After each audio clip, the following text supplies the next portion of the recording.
இடம் கொடுங்கள் அப்படிங்கிறார்.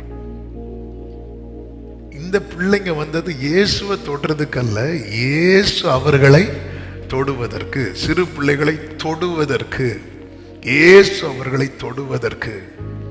சிறு பிள்ளைகள் என்னிடத்தில் வருகிறதற்கு இடம் கொடுங்கள், அவர்களை தடை பண்ணாதிருங்கள் என்று சொல்லி 15வது வசனம், அவர்கள் மேல் கைகளை வைத்து, மார்க் சுவிசேஷத்தில் இருக்கும், அவர்களை அணைத்து கொண்டு. அந்த ரெஃபரன்ஸ் எடுத்தா போடுறீங்களா? மார்க் 10:16, அது 14 இருந்து போடுங்க. மார்க் 10:14. இயேசு அதை கண்டு விசனம் அடைந்து, அவருக்கு ரொம்ப சங்கடம் ஆயிட்டு, ஏன் இப்படி தடுக்கிறாங்க? இருக்கட்டும், 6. விசனம் அடைந்து, சிறு பிள்ளைகள் என்னிடத்தில் வருகிறதற்கு இடம் கொடுங்கள், அவர்களை தடை பண்ணாதிருங்கள் அப்படி சொல்லிட்டு அடுத்த வசனத்துல, ஆம், எவனாகிலும் இந்த சிறு பிள்ளையை போல ஏற்றுக்கொள்ளாவிட்டால் அதில் பிரவேசிப்பதில்லை என்று உங்களுக்கு மெய்யாகவே சொல்லுகிறேன் என்று சொல்லி அவர்களை அணைத்து கொண்டு, க்ளோரி, அவர்கள் மேல கைகளை வைத்து. ஆண்டவர் இதை விரும்புகிறார். இன்னைக்கு உலக அரவணைப்புக்காக ஏங்கிட்டு இருக்கிறோம். உன்னதர் கையை நீட்டி வெயிட் பண்ணிட்டு இருக்கிறார். ஒரு சிலுவையில கூட அணைக்கிறதுக்காகவே, அணைக்கும் கரங்களிலே ஆணிகளா சுவாமி, என்ன அணைக்கிறதுக்காக கையை நீட்டினா பிடிச்சு அடிச்சுட்டாங்க. நினைத்து பார்க்கையிலே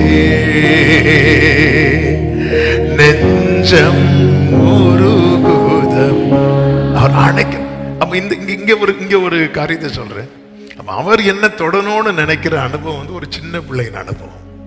நான் அவரை தொடணும்னு நினைக்கிற அனுபவம் இருக்குல்ல, அதான் வளர்ந்த பிள்ளையின் அனுபவம். ஹல்லேலூயா. அவர் என்ன தொடணும், அவர் என்ன தொடணும், அவர் என்ன தொடணும், அது ஒரு சிறு பிள்ளை. அவர் என்ன தொடணும்னு நினைக்கிற அனுபவம். அப்போ அடுத்த ஸ்டேஜ் இருக்குல்ல, நான் அவரை தொடணும். ஆமென். நான் அவரை தொடணும். இயேசுவை தொட்ட 3 அனுபவங்களை வேதத்திலிருந்து சொல்லி நான் ஜெபிக்கிறேன்.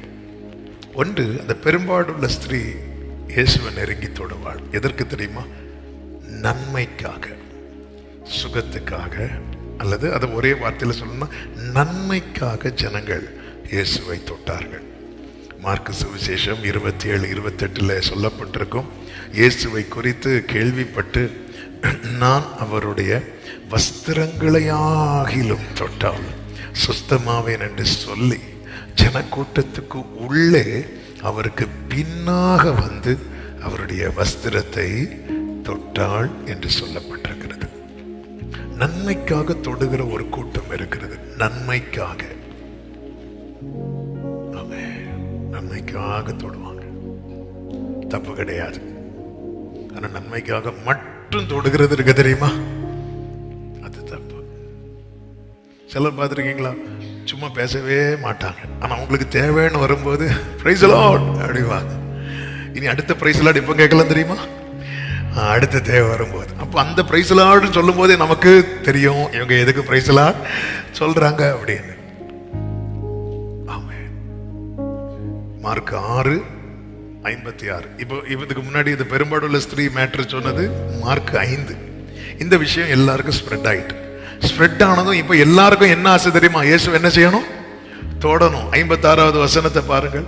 அல்லாமலும் அவர் பிரவேசித்த கிராமங்கள், பட்டணங்கள், நாடுகள் எவைகளோ அவைகளின் சந்தை வழிகளிலே வியாதிக்காரரை வைத்து அவருடைய வஸ்திரத்தின் ஓரத்தை ஆகிலும் அவர்கள் தொடும்படி உத்தரவாக வேண்டும் என்று அவரை. அவன் பெர்மிஷன் அவசியம், அனுமதி அவசியம். ஆண்டவரே எனக்கு உங்களை தொடணும், ஆண்டவரே தொடணும், ஆண்டவரே எனக்கு எப்படியாவது உங்களை தொடணும் அப்படி சொல்லும் போது ஆண்டவர் சொல்லுவாரு, உன் பேரில் உன் சகோதரனுக்கு ஒரு குறை இருக்கிறது, நீ முதல்ல அங்க போய் காம்ப்ரமைஸ் ஆயிட்டு வா, அதுக்கப்புறம் என்ன தொடலாம். அப்படி ஆண்டவரே எனக்கு உங்களை தொடவே தேவையில்லை ஆண்டவரே, பாய் ஆண்டவரே.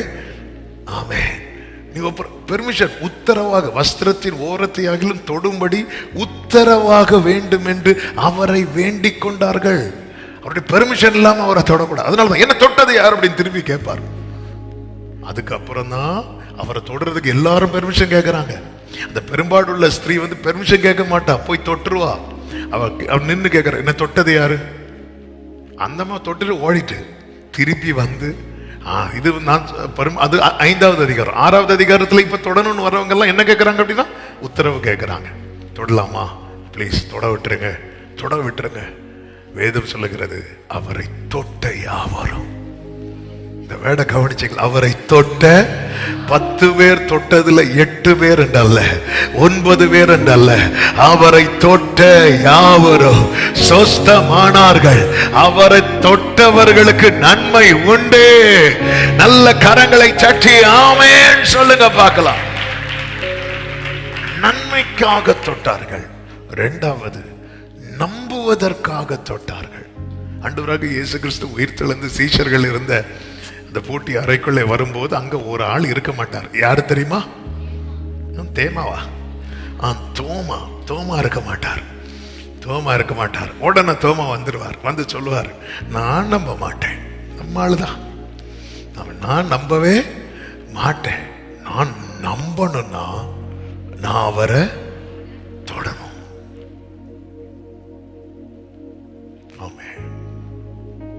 ஆண்டவர் அதை அக்செப்ட் பண்றார். நம்பிக்கையில டவுட் இருக்கா? நெருங்கி அப்பாவை தொட்டுருங்க. உங்க நம்பிக்கை ஷேக் ஆகுதா? ஆண்டவர் வந்து அப்படின்னா என்ன பண்ணி நீங்க பாத்தீங்கன்னா அந்த யோவான் 20 இருக்கு, 24 முதல் அவர் சொல்றாரு 25வது வசனத்துல, அவருடைய கைகளில் ஆணிகளினால் உண்டான காயத்தை நான் கண்டு அந்த காயத்தில் என் விரலை இட்டு என் கையை அவருடைய விழாவிலே போட்டால் ஒழிய விசுவாசிக்க மாட்டேன்.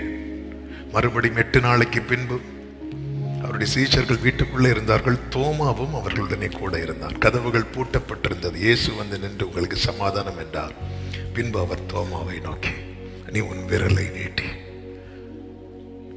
என் கைகளை பார், உன் கையை நீட்டி என் விழாவிலே போடு, அவிசுவாசியாயிராமல் விசுவாசியாய் இரு என்றார். ஆண்டவர் தொட அனுமதிக்கிறார். எதுக்கு தெரியுமா? நீ அவிசுவாசியா இருக்கக்கூடாது. நீ தொடு. ஹல்லேலூயா. பிரியமான கர்த்தருடைய பிள்ளைகளே, ஒரு சுகத்துக்காக, பலனுக்காக, நன்மைக்காக வேணும்னு நீங்க ஃபீல் பண்றீங்களா? நெருங்கிருங்க. உங்க விசுவாசம் ஷேக் ஆகுதா? நெருங்கிருங்க. அவர் தொடுறதுக்கு அனுமதிக்கிறார். நான் விசுவாசியா இருக்கக்கூடாது என்பதற்காக தொட அனுமதிக்கிறார். இதே கர்த்தர், இதே தேவன் உயிர்த்தெழுந்த அன்று மரியாள் தொட வரும்போது இயேசு சொல்றார், அவளை பார்த்து, என்ன நீ தொடாத அப்படிங்கிறார். நான் இன்னும் என் பிதாவினிடத்திற்கு போகவில்லை. அப்பொழுது அவர் கைகளில் ஆணி, இது காயங்கள் வந்து தெரியவில்லை. தெரிந்திருந்தா கண்டுபிடிச்சிருப்பார் கைகள்ல. ஏன்னா அவளுக்கு அவரை யாருன்னே தெரியல. அப்போ இவன் தொடுறதுக்காக அந்த பாடுகள் அப்படியே அவனுக்கு காண்பிக்கிறார். கைகளில் காயம், விழாவில். ஏன்னா அவனுக்கு அப்பதான் விசுவாசம். விழாவில் காயத்தை பார்த்தா போதாதான், காயத்துக்குள்ள கையை விட்டு பார்க்கணுமா? ரெடி அவர். வா, நீ நம்பணும். நீ என்ன தொடு. அவன் அழுறான். ஆண்டவரே நம்புறேன்பா, ஆண்டவரே என் தேவனே அப்படின்ட்டான். நம்புறதுக்காக, நன்மைக்காக தொட்டாங்க, நம்புவதற்காக தொட்டாங்க. இனி ஒருவன் இயேசுவை தொட்டான். அவன் நன்மைக்காகவும் தொடல, அவன் நம்புறதுக்காகவும் தொடல, அவன் அன்புக்காக தொட்டான்.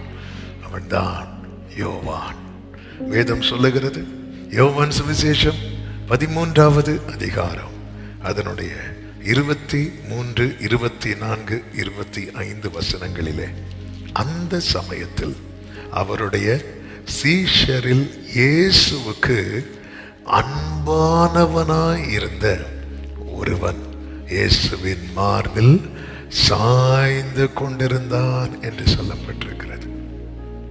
பந்தியில எல்லாரும் முதன்மையான இடத்தை பிடிக்க சண்டை போட்டுட்டு இருக்கும் போது ஒருவன் நெருங்கி வந்து அந்த ராக்காலம் அப்படியே வந்து உட்கார்ந்தான், அப்படியே சாஞ்சிட்டான். ஹல்லேலூயா. இவன் எதிர்பார்க்கிறதெல்லாம் ஒண்ணே ஒண்ணுதான், அன்பு. எனவேதான் அன்பை குறித்து அதிகமாய் கர்த்தர் இந்த யோவானை கொண்டே எழுத வைத்தார். இவனை கொஞ்சம் ஸ்பெஷலா ட்ரீட் பண்ண ஆரம்பித்தார். ஆமென். நன்மைக்காகவும் நம்புவதற்காகவும் நெருங்கி வருகிற கூட்டத்தின் நடுவில் அந்த அறிவு கெட்டாத அன்பின் நீளம் அகலம் ஆழம் உயரம் என்னதென்று அறிந்து கொள்வதற்காக, அப்பா இதோ நான் உம்மண்டை வந்து நிற்கிறேன் ஆண்டவரே, உம் மார்பிலே சாய்ந்து இருக்கிறேன்.